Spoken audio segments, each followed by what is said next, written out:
Fridge খুলে দেখি অল্প একটু শাক আছে, তাই মনে করলাম শাক দিয়ে উচ্ছে দিয়ে তেতো চচ্চড়ি করি। এখানে লাগবে আমার একটা উচ্ছে, কাঁচা লঙ্কা, পেঁয়াজ, একটা আলু, আর লাগছে নুন, হলুদ, সর্ষে।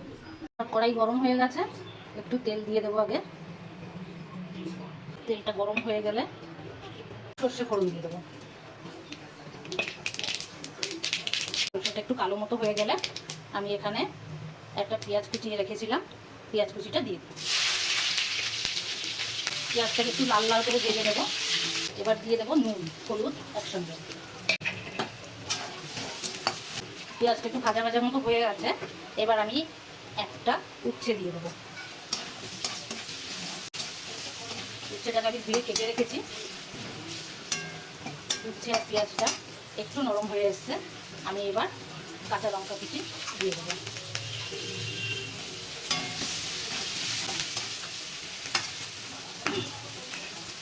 আলু কুচিয়ে রেখেছিলাম, একটু ভাজা থেকে একটু বড়, ভাজার আলু যেরকম কোচায় তার থেকে একটু বড় করে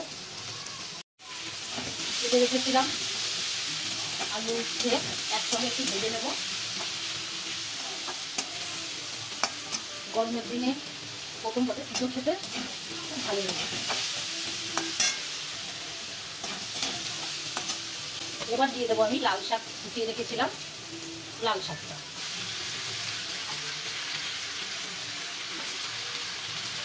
এখানে এক আটি শাকেরও কম আছে,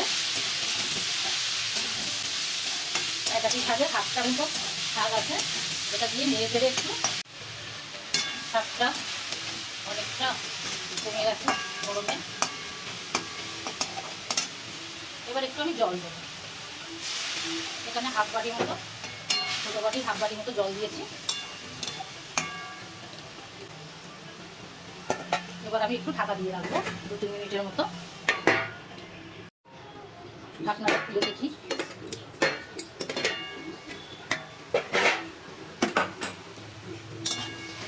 জলটা শুকিয়ে গেছে, আলুটাও নরম হয়ে গেছে। এবার একটু ভাজা ভাজা করে নেব। শুকিয়ে ভালো মতো একটু ভাজা ভাজা মতো করে নিয়ে তারপরে নামিয়ে নেব। আমার শাক চচ্চড়ি হয়ে গেছে, এবার আমি নামিয়ে নেব।